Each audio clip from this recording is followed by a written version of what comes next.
focused mainly on making life that bit easier maybe on the farm, that, you've got proper equipment that will get the job done quick. You've got good sheds that stock can grow and thrive in them and will be healthy, and that you're not in any danger of them yourself. That's important too. It's expensive to do it, but I don't think anyone ever regrets these investments when they're paid off and everything is done. It definitely gives you, I suppose, more pleasure in terms of your farming and in terms of, I suppose, making the business a more pleasurable operation to run. Hello and welcome to the Beef Edge, the Teagasc Beef podcast, for all your latest news, information and advice for Irish beef farmers. I'm Catherine Egan, and on this week's episode, I'm joined by DairyBeef 500 manager Alan Dillon and DairyBeef 500 farmer James O'Sullivan from County Cork to get an overview of the farm system and upcoming National DairyBeef 500 farm walk. James, before we start, can you just give an overview of your farm system? So I'm farming down in West Cork. I have 2 bits of ground, totaling about 31 hectares. I'm buying around 90 Angus calves, both steers and heifers, and taking them through to finish at about 22 to 24 months. And you're also working off farm, James, as an AI technician.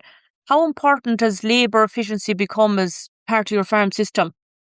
I suppose I'm married with a wife and 4 kids working. My wife is working off farm as well, and I suppose it's important to just get through the jobs as efficiently as I can, and time away from the farm is important as well. We don't want to be all day, every day farming if we can at all.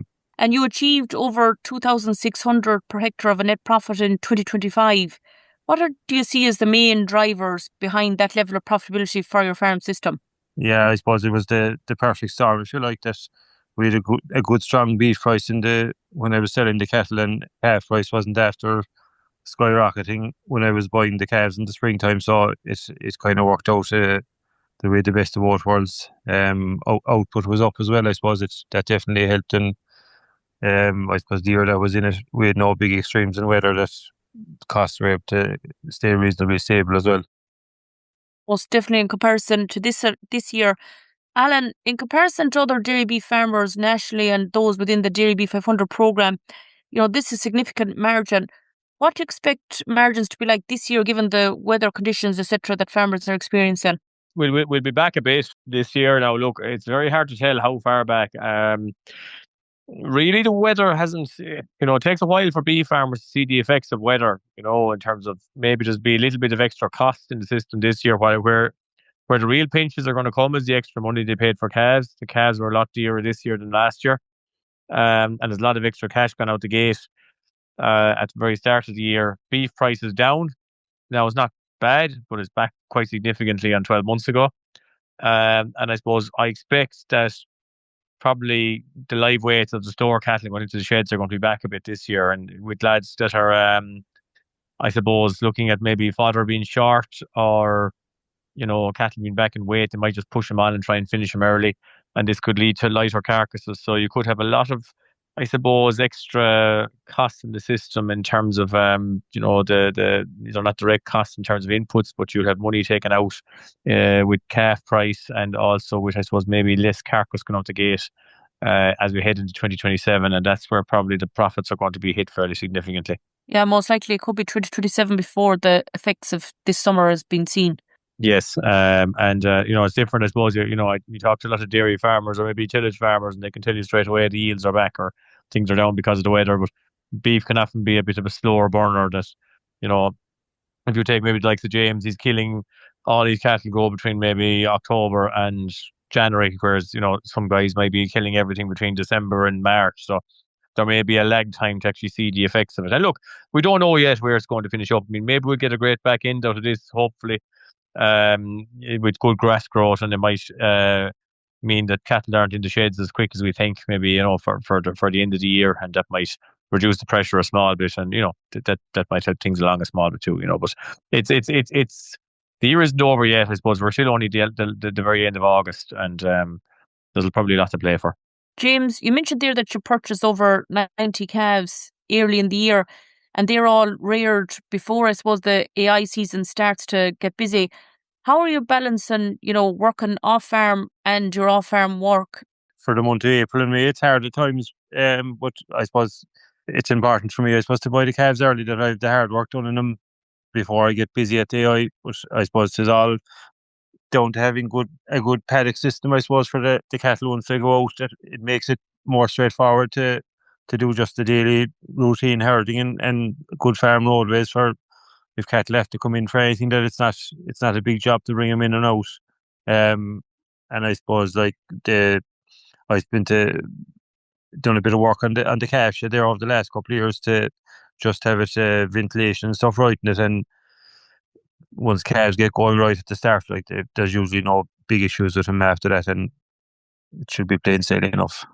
And when you're purchasing the calves, how important is, the commercial beef value, the CBV? Has that become a key part of your purchasing decision sourcing calves? Definitely, I always keep an eye on it. Everyone wants, I suppose, to have calves that'll do well afterwards, is when they're taken through the finish. I suppose I'm not, when I'm buying calves, I don't cherry pick just the high CBV calves. The farmers that I'm buying off are making a genuine effort to breed better quality calves, or as good a calf as they can, and you kind of take what's there then, but we're definitely keeping an eye on it and trying to improve on it every year if we could.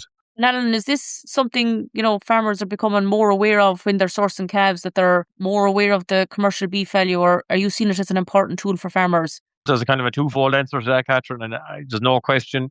Is it working? Yes. We're definitely seeing within breeds. So, a 1-star Angus versus a 5-star or Hereford, or whatever, Limousin, whatever you're buying, the 5-stars are always doing better than the 1-stars, or the lower star ones, we call it. And that's creating I suppose, a significant extra value on people that can, source these higher CBV calves and find them. What we're seeing in the general public so far is it's limited in terms of, I suppose, what attention people are paying to it. Especially if we look at some of the mart sales, the CBVs are there for people to see and to look at when the calves are running through the ring, and it doesn't seem to be having a major effect on what people are willing to pay for calves. It's still going a bit by the weight of the calf and maybe the appearance and the health, and they're very important too. There's no question. They have to be right as well, but I think, look, it's becoming, it's a slow burner, a bit like maybe the Eurostar index and the EBI was, but it's gathering a bit of pace, and people are beginning to become more aware, I think, of the benefits of looking at the CBV. And it doesn't mean that you don't buy the low CBV ones. Someone has to buy them, but it's more the decision on what you pay for the calves based on your CBV. That's where the difference comes in. You can buy a lower CBV one, pay less for it, and make as much money as to be paying more for a higher CBV one, depending what the pay is. But that it's just that farmers need to develop, I suppose, the knowledge and the skill set to decipher, what is a low CBV, whatever breed, Angus, Hereford, Limousin, or whatever it is, worth versus a high one. How much do I pay to harness the genetics and make use of what I'm buying? Most definitely. And James, you mentioned there you had invested a lot of money over the past number of years. What did you invest in, and what investments do you think have made the biggest difference in the day-to-day running of the farm? Like over the last 10 years, I suppose I've done a lot of work outside in the fields on just land reclamation and setting up a good paddock and water system and a few farm roads. And I suppose that's the big thing, that you're out grazing for hopefully 9 months of the year, and it just makes life easier for moving cattle around or managing grass and everything like that. And I suppose I started to work on the farmyard now in the last couple of years with extra slurry storage and just a bit more room to make life easier on the shoulders in the year when the pressure is on sheds, and a few things like that. I suppose just obviously, I suppose soil fertility, we're working on that all the time. That's an ongoing thing, but I suppose the paddocks and farm roads and just getting enough sheds and the right sheds, I suppose, in place, I suppose that's what we worked on in the last couple of years. And Alan, I suppose, like James, other programme farmers, they have invested significantly on their farms in recent years. What other areas have you seen farmers focus on? Up to maybe last year, the year before, there was a lot of investment, maybe like James did, in the early stages when you're working with him. You have your grass and your soil fertility and your clover and your reseeding and, water, all that kind of stuff. I suppose there was quite a few extra quid made last year in 2025 with a very good beef price, and I suppose that has encouraged some people to drive on and maybe make bigger investments. So a bit, James is just after putting in a shed You'll see that in the open day and a maize pit, and he's upgraded some machinery to make life a bit easier with a load and shovel and a diet feeder, and they're doing things like that. It's I suppose more significant expenses, but it's focused mainly on making life that bit easier maybe on the farm. That you've got proper equipment that'll get the job done quick. You've got good sheds that are suitable for that stock can grow and thrive in them and will be healthy, and that you're not in any danger of them yourself. That's important too. It's expensive to do it, but look, it's I don't think anyone ever regrets these investments when they're paid off and everything is done, because it definitely gives you, I suppose, more pleasure in terms of your farming and in terms of I suppose making the business a more pleasurable operation to run. Yeah, and it's definitely the long-term investment, as you mentioned there. And James, from the paddock system point of view, that you're invested in infrastructure at the start, managing grass on the farm over the past number of weeks has been difficult due to the drought conditions. I suppose we've probably fared out better than the east of the country, that we're not completely brown. July was a very dry month, but we were lucky enough to get about 40 mils of rain there the August bank holiday weekend, and it put a good bit of colour back in grass without, it didn't give us a desperate amount of grass after it, but it's starting to get very dry now again. So there at the end of July, I made a decision to house half the cattle for finishing, and just so that I could keep grass in front of what was left outside. And I suppose tis just, we need rain now again, to be honest. Things are getting very dry now again as we head for the 1st of September. There's rain in the forecast, but how much of it we'll get, we don't know. But look, we're faring out probably better than other people that have absolutely no grass. So we can't complain too much either. And the fact that you're feeding cattle a bit sooner, James, what is the fodder situation for next winter on the farm? Yeah, it's going to be tight enough. Probably feed a bit earlier, and I would have liked to have been making another good bit of silage, to be honest. I'm probably going to be short 20-25% on my silage. But I suppose we'll work on the plan. I suppose when we know that there's rain coming, whether I'll house more stock or just go maybe a bit heavier with ration, I might get out of trouble that way, hopefully. And I suppose that's something you're seeing with other programme farmers, particularly as James mentioned there in the east. What advice is there for farmers at this stage, that they know that they could be in a possible fodder deficit next winter? What are the options that you're discussing with farmers? Yeah, we had a good meeting of the programme farmers last night in Kilkenny, and I suppose there was a few there from the west of the country, and it's very, very different up there, up around West Roscommon side, heading for Mayo and up around there. Things are moving along not too bad, and there's silage and there's a bit of grass there. It's when you kind of go from Limerick across to, I suppose, Dublin or Louth and head southeast of that's where the real trouble is. But I suppose in the southeast, where the southern half, I suppose, where the main trouble is, most people are feeding and putting out, I suppose, silage in feeders with big cattle, trying to keep the grass in with the calves as best they can. In some situations, they're not. They're putting in silage as well. Meal will be up to around, I suppose, 2, maybe 3 kilos in some scenarios with calves. Well, they're strong calves at this stage. They're nearly weanlings, I suppose. At grass with silage at grass, I suppose. And the decision has been made in a lot of farms, a bit like James, to stick them in the shed and start feeding a portion of them, whether it is 50% or 60% or the whole lot of them. There's a lot of stock house, so fodder is going to be tight. Some people have options. I suppose there's some people maybe down around the southern southeast regions. There may be beet crops they could buy, maize they could buy, that may be able to fill the gaps. Silage has gone extremely dear in parts of the southeast. I'm told it's sitting 50 odd euro the bale or something delivered in the yard. So and getting the volume you require, if you have a lot of stock, may be a problem. But we're encouraging people, look, if you do need to invest in it, it's better to invest now and maybe be sorry you spent the money if you don't need it and get a great spring, rather than be sorry you didn't do it next spring if there is a bad spring ahead of us. And we don't know what's going to happen. There's a lot of talk of maybe a wet winter that could turn into a wet spring, and that may mean that the pinch point is going to be maybe March or April next year.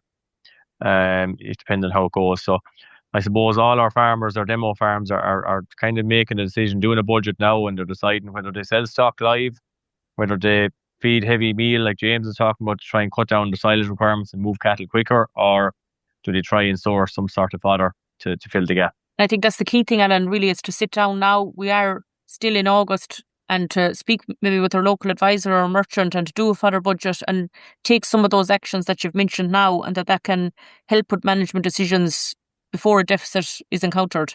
James, you're supplying around 27 tonnes of beef annually. Cattle are housed earlier this year. What management decisions do you think are most important to ensure that the Angus cattle that you have are achieving the right carcass specifications? At this stage, with the ones that are housed, we have what we have, and I'm gonna push them on for finishing anyway. I suppose you'll always have a certain amount of, especially in the heifers, that they won't make the weight, but it's just about getting the right fat cover on them now, I suppose, as best we can, and see where we finish up. And you're hosting the National DairyBeef 500 walk on the 3rd of September at 5:30 p.m. What can farmers expect to see on the day? A lot of the finishing cattle will be either both the house cattle, and there's some cattle that'll be probably going to the shed after another month. There's calves outside as well that'll be there for all to see, and the new shed will be more or less finished anyway on the night. So anyone, all are welcome. And Alan, I suppose from your perspective as DairyBeef 500 program manager, what makes James' system a good example of a good dairy calf to beef system from a both profitability and production point of view, I suppose, and for farmers to attend and see James' system? Yeah, this farm, look, James, in credit to him, like, he's been one of the most profitable farmers we've had over the last few years. He's been the profit he made last year was obviously a spike on other years, but James has consistently been at the top of the pile for a few years now, and it wasn't a fluke. It was having all the ingredients in the right place to make money when prices came his way. And you're seeing a simple system here. He's stuck with his breed. He just wants his Anguses. He tries to get the best within the breed, find the best calves, avoids as much health problems as he can. There was issues there before, but they've been fairly well solved at this stage, and tries to keep the cost down as low as possible. I mean, the cost of finishing these cattle is quite low. The meal input in general is quite low compared to the national figures, on the farm. And I suppose, look, it's something people, I think, the average farmer can take it away and say, geez, I can do this. There's a lot of things you can take home from this farm that you'll be able to achieve on your own farm without, investing €500,000 or something. It's not going to take much to turn your farm into something like James's. On the night as well, look, we were going to have a demo from ABP on finishing cattle. We'll have someone there that's going to, from the factory, that's going to demonstrate, how do you judge when these cattle are fit or not. And that can be something that, James outlined there. He's doing all Anguses. There's up to 60 cent in bonuses to be got between your QA, your Advantage program, and your breed bonus. And, getting the confirmation of the fat score or something wrong there can cost you 60 cents a kilo. It could be up to €200 per head. So it's important that everything is got and picked up off these cattle when they're going into the factory. We'll also have GrassTech have teamed up with us kindly for this. They have a new machine out that I think is quite interesting. It's an SKAI AI powered sprayer that it actually just targets weeds, specific weeds in the fields. It doesn't spray the entire field. So there's cameras on this machine that can drive across the field, identify the specific weeds you want to kill, and can hit it with the spray rather than spraying all the grass, which can, reduce grass production for a period of time after. So they're going to run a demonstration of that machine at night, and you'll be able to see it in action. They're offering that service on contract around Cork, Limerick, and Tip, I think, and they're there if you want to talk to them about getting them out to do the job for you. And I suppose also just to mention, there's a free burger and chips or whatever on the night for everyone that comes, courtesy of ABP, who James is a big supplier of. And we'll also have presence of all our program sponsors as well. Corteva will actually be doing a demonstration of picking your sprays for killing different weeds on the farm. also on the night where the sprayer demonstration is happening. So look, there's going to be a lot to see there. There'll be a lot of, and also I suppose, sorry, I should mention it given the time, there's going to be a TAMS stand as well. James just after building a big shed. Very interesting innovations in it too for anyone going finishing cattle or housing cattle. And there'll be a TAMS stand there for local staff to talk to people on it there. And also we will be running a fodder clinic at the event. So if anyone wants to come and have a chat with an advisor and have a chat about, what their options, if they are feeling they may be short of fodder or may need to take action, there'll be people there to talk to you on the night and give you a bit of advice. So look, it's a free event. 5:30 will be kicking off on James's Farm. The air code is in the ad. So it's in just outside the village of Union Hall down in West Cork. So it's a good way down. There's some lovely views there, right on the cliffs. And I think, look, there's plenty there for all to see. That's great, Alan. Thanks very much. And thanks very much, James. Definitely plenty to see there on the night for farmers that attend. And I'll include all the information in relation to the upcoming walk on September the 3rd at 5:30 p.m. in the podcast text. So thanks very much, Alan, and thanks very much, James, for joining me on the show. Thanks very much, Catherine. You can catch up on all other shows and interviews from the Beef Edge podcast, or you can listen on Apple as well as Spotify. Don't forget to rate, review and subscribe so you never miss a show. For all other updates from our beef programme, keep an eye on our Twitter and Facebook pages. Thanks for listening.